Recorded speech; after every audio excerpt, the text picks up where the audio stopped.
kan my hoor of gaan ek hier by die luidspreker staan.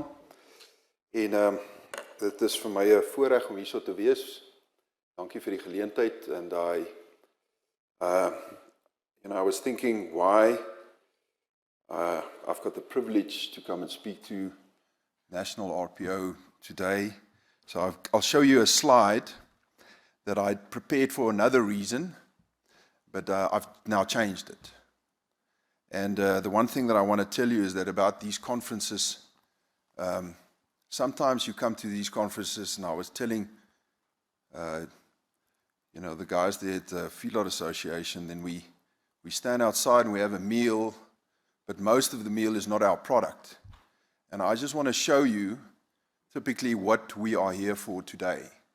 And this was such a good example of what I had now. It's in your goodie bag. And if you read it there, normally the biltong is not that great. But this one said it's only vir menslike gebruik. So that's why I had it. I normally take it home for the dog, But this one was really good. And if you want to read real good marketing for our product, read this from the Design Biologics. This is well done. You guys, thank you. So, there's my name and everything else, the date. So if you go to the first slide, then you'll see why I was invited to come to the RPO. Because my family came to South Africa in 1722, and we started selling meat. If you don't believe me, I'll show it to you. And I'm now the 8th generation. Now, obviously, there's been changes. And we moved in the country. And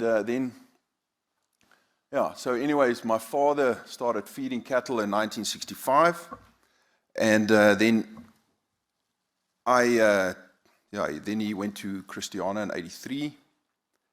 And then I joined him in the 90s. And then the business really changed because that was the change from the old regime's marketing boards. And so we then started operating in Kimberley. We've opened our first butchery in 2005. Unfortunately, that wasn't much of a success.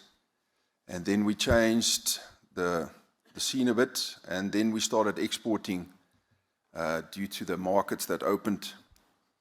And then we started the online shop, actually before COVID, but really only registered during COVID. So, there's my history.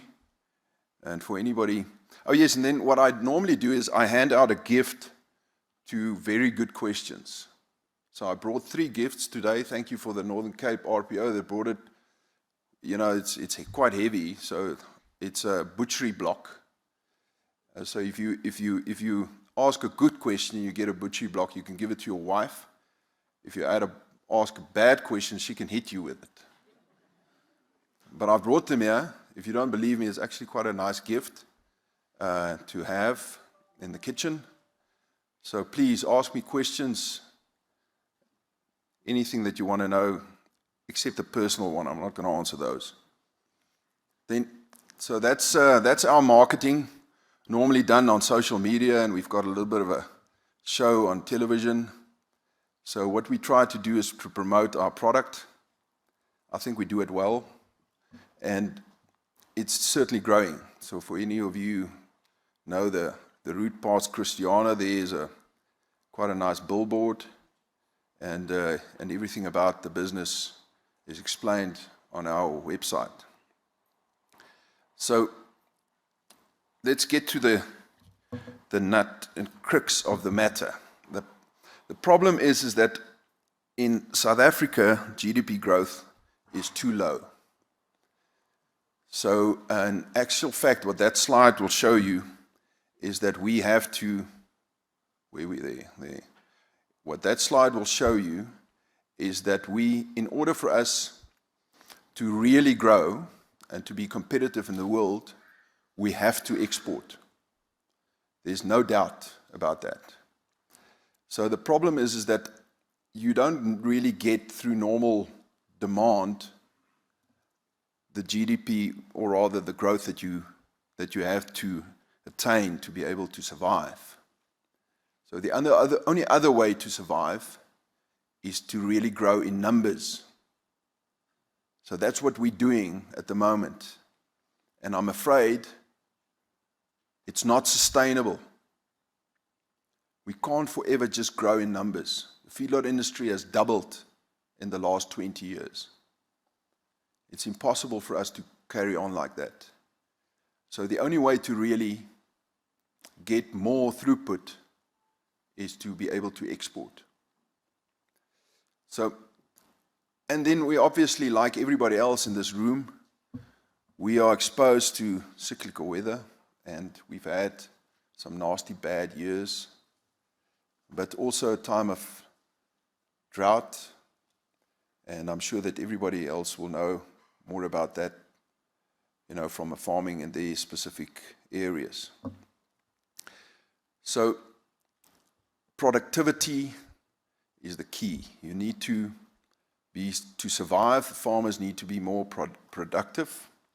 These slides I got from Ernst Janowski, who was he's still on our board, and he even was at APSA before, and he always explains it that, you know, the farmers, or rather South African farmers, are some of the best in the world because of productivity. We get right, if you want to give something, or rather if you want to overproduce something, you give it to a farmer.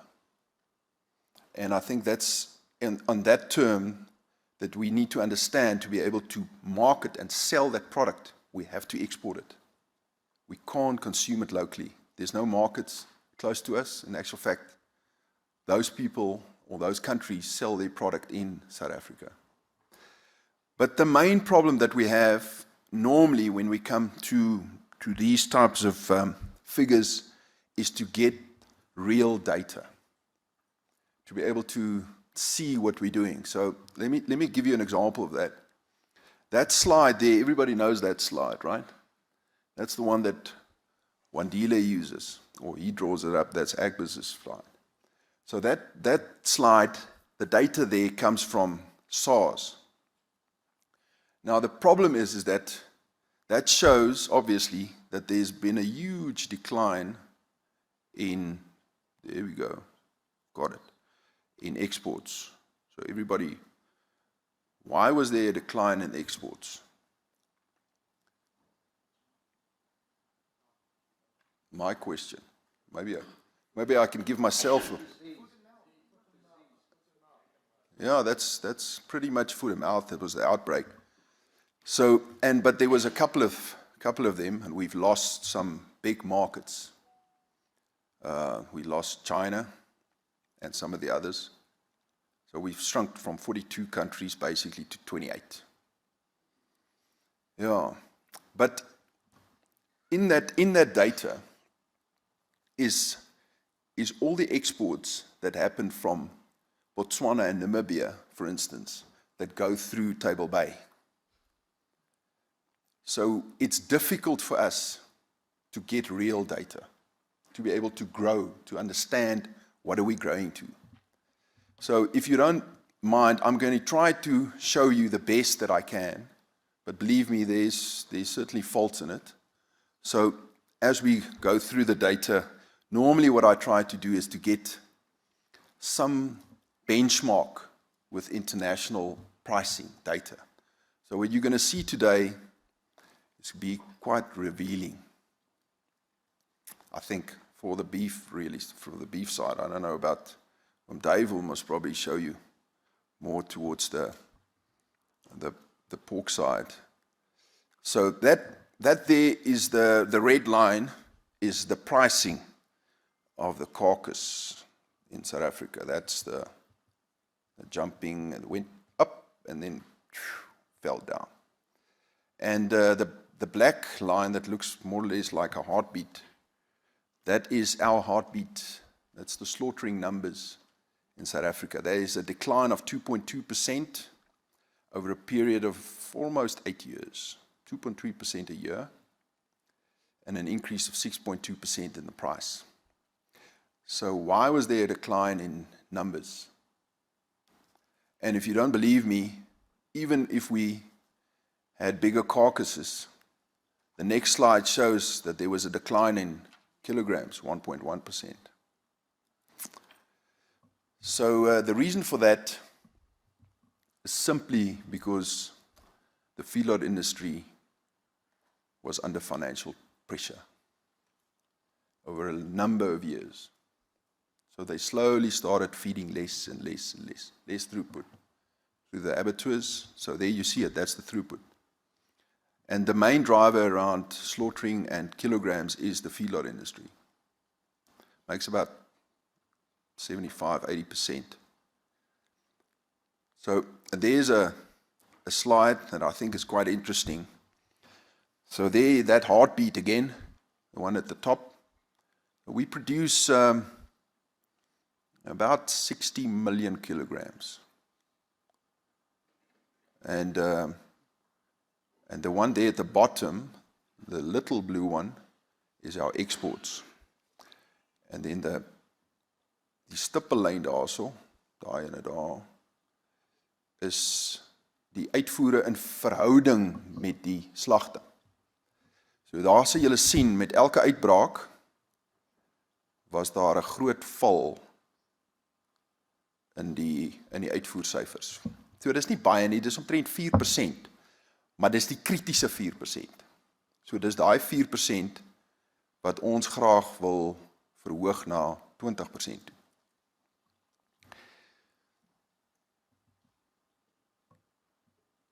Die volgende skyfietjie, weer eens baie belangrik vir die boere, is die rooi lyn is nog steeds die verkoopprys, the selling price, carcass selling price. And then the grey line there is the price of the weaners, the calves. And then again, die stippellyntjie tussenin is die verhouding tussen die twee.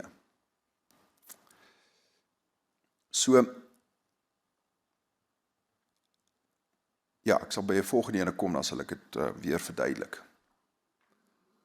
Lyk my ek het julle stil gepraat sover. Niemand wat 'n vraag het nie. En dan is die mooi dame. Ja, sy wil 'n mic hê.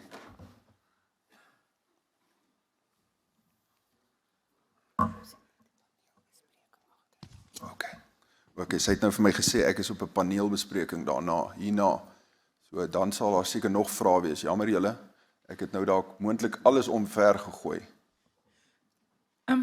Met die uitbrake van die buck and claw, wat gebeur met die, as die vleisgraad reg is vir uitvoer of die beeste spesifiek gegroei is vir uitvoer vleis? Wat gebeur met daai prys? Want jy kan hom net in dieselfde prys locally verkoop as vir exports nie. Wat se impak het dit met die winsgewendheid? Ja.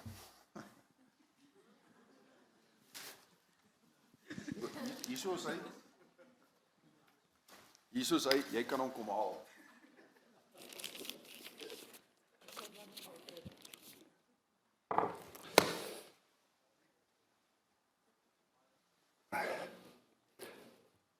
Ja, nee, ons verloor baie geld. Dis so eenvoudig soos wat dit is. En die ongeluk daarvan is dat ons kan nie eis teen dit nie. So what typically happens is that we export, we've got containers on the water, and then those countries will either accept it due to the production date, or they'll tell us to take it back, bring it back. And yeah, in our case, with the last outbreak, it was about 300 tons. And that was frozen due to the fact that they only accept frozen, so we had to sell it locally. There's nothing wrong with the meat. It's just a different product. It's totally different. Might be bone in, there's huge differences. So yeah, there's your board. So let's continue to the next slide. There's again the two lines, the pricing. So this is quite an important slide because it shows that difference. So there you've got think from 2010, if I remember correctly. There you've got that line there, shows the exports before the markets were opened, and the past minister, Jomat Peterson, in 2014. So there was a time of huge exports, maybe 4 years. And then it fell because of the outbreak. And then again, we could never recover to that level, even with China. China is a huge market for us, very big. But even with that, we couldn't recover. And this is not Beefmaster's numbers, this is South Africa's numbers. So there's the reason why I'm going to tell you now why you are in the shit. So the blue line there is the NASDAQ price for wieners, the US price. The green one, and they had quite a huge, substantial increase, 11.4% in dollar terms. This is in dollar terms, sorry, US dollar terms. So, and then the gray line, sorry, that's the Australian price, that's the green one, and then the gray line is our price, South Africa. So, you're sitting with the cheapest wieners basically in the world. It was different earlier. By the time when we were exporting quite high numbers, 2016, 2017, you remember that previous slide? It was, for a time period, we were very close to the most expensive ones, if you want to put it that way, in the world. So there's our problem. Major problem. We've got the world beef price, that's in beef, it's not wieners, in the green line there, and then our price is the RSA beef price. So our price is about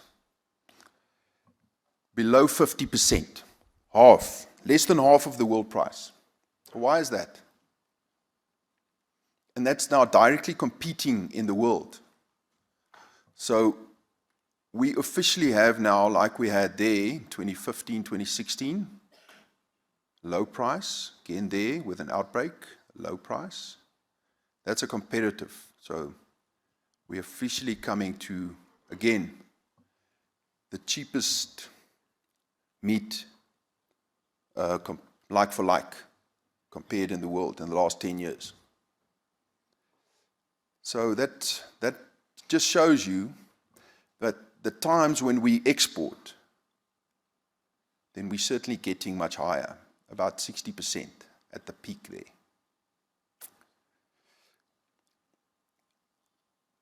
So then the other question I normally get from a good audience like you is that why every time, or rather I get the question normally when there's a low price like now. The wieners are cheap and we're struggling. Emerging farmers are really struggling. Then it's the finger is pointed towards Namibia or Botswana. And this shows you that, not because I want it, but Namibia or Botswana opening up has had zero effect on the price of wieners in South Africa. Nothing. 4 times it's happened. Why is that? Because the numbers are just too low. And at that time, it might have a little bit of a difference or influence. But the major thing that has an influence there, again, is exports. If we can get the meat out, then the price of wieners increase. Okay, this is a little bit of a deurmekaar skyfiekie, maar what this basically shows is that we ran a model to show that if we get a 20% export, what could be typically the difference in price. So it's more or less about 3.5 rand to 5 rand higher on the wiener.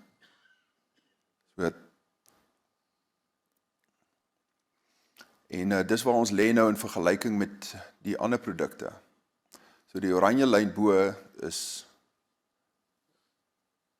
ons vriende van die Kaap af daar van Delhi se produk. Die skaap of die lam is gemiddeld miskien naby R90. En dan het ons die beesvleis wat net hier oor die 50 is. Daai is die vark van hom duiwele by R30 en dan natuurlik die hoender is onder dit. So ons het nie so hoë groei gehad. Die skaap het 'n baie lae groei gehad, 0,4% vir die laaste 3 jaar. Ons was 4,2%, is nou nie oor dieselfde tydperk as die vorige skyfies nie. En natuurlik die hoender baie groot groei gehad, 10,6%, dis in prys. En die vark 5,5%. So, wat ek eintlik hierdeur probeer illustreer het, is dat vir ons om te kan kompeteer in die wêreld, moet ons uitvoer. Ons sal dit nie anders kan doen nie. En ja, ek dink ons kom baie goed reg. And the department is really doing very, very well to be able for us to achieve it. We've now recently learned again that Saudi Arabia has lifted the ban, the 21-year ban, and that we can start exporting to China again. But the problem is that it's really only relevant for a very few. For almost 2 years, Beefmaster was the only exporter to China. And if we don't get the volumes out, then it's not really going to make a difference, that much of a difference, to the emerging farmer. Because they struggle to get a market if there's less demand, like in the recent past, the last year.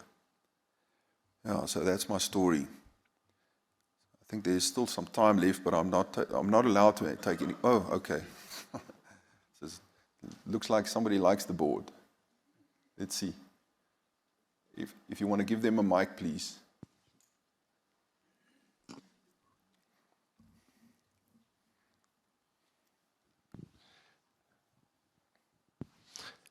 Hello, I'm Craig Carter from KZN RPO. I just want to know what Beefmaster's done in terms of strategizing to stay competitive and profitable in these challenging times. We paid less for the wiener. Yeah, that's unfortunate, the case, we don't have a choice, and that's why it's really affecting you. And I mean, it sounds like a joke, but that's in actual fact, that's what happens. So for us to be able to survive, we have to pay less. There's no other way.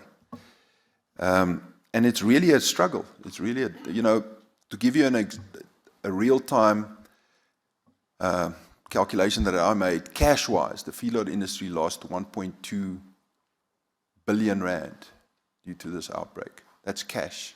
It's not opportunity cost. That's physically what they had to go and borrow from the bank again to be able to restock. So it's substantial. And unfortunately, most of that comes from the farmers. That's where we get it. So what difference does it make if we can really continue exporting? I think the calculation that, I'm so happy to be back at the Pretoria University. I studied here years ago. BMIT was engineering, although I don't know much about meat or engineering, for that matter. But I studied here. And the one thing they always said about Pretoria, or rather Elon Musk said it about Pretoria, if you really want to become successful, you need to go and move out of Pretoria. So that at least I did that. But if we believe the guys from Pretoria on their numbers, they said 12 billion rand. That's what we can put back into the farmer's pocket if we can get to 20%. Hi, I'm John Flanagan, also KZN. I've got 2 questions. The first one, earlier you showed a slide of the drop after foot and mouth, and then demonstrated that even post foot and mouth, the early stages, we never got quite up to that export parity. Over that time frame, we've also seen issues with ports, issues with international trade, particularly over COVID and post-COVID, increasing shipping costs. I know the citrus industry has really struggled with ports. Do you think that that is also having an impact on the beef exports, or is it purely biosecurity? It's the first question. The second question is, to what degree do you think the expansion of the BRICS group will impact red meat exports? No, we're driven by BRICS at the moment, totally. So it's a very good question, yes.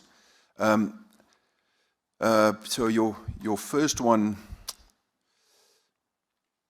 I think it's somewhat related, but I mean, the point is that we certainly got the news because of the big BRIC conference. And to tell you, from then, we haven't heard much after that, from those countries. So I think BRICS is really helping our industry, no doubt.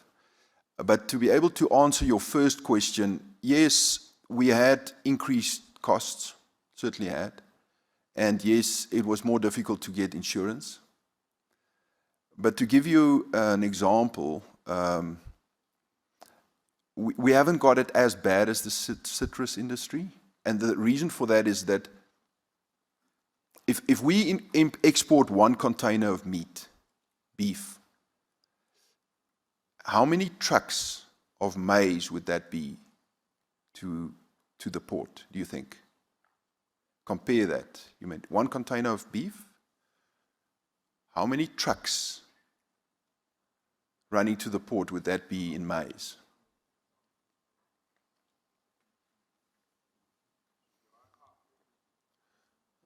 Dis miskien omtrent 3 keer dit.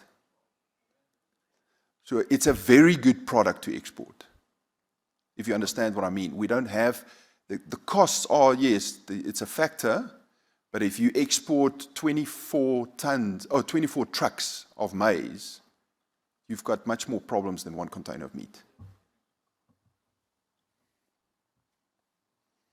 Thank you. Ek gaan dit maar oorlos dan, James. Baie dankie julle.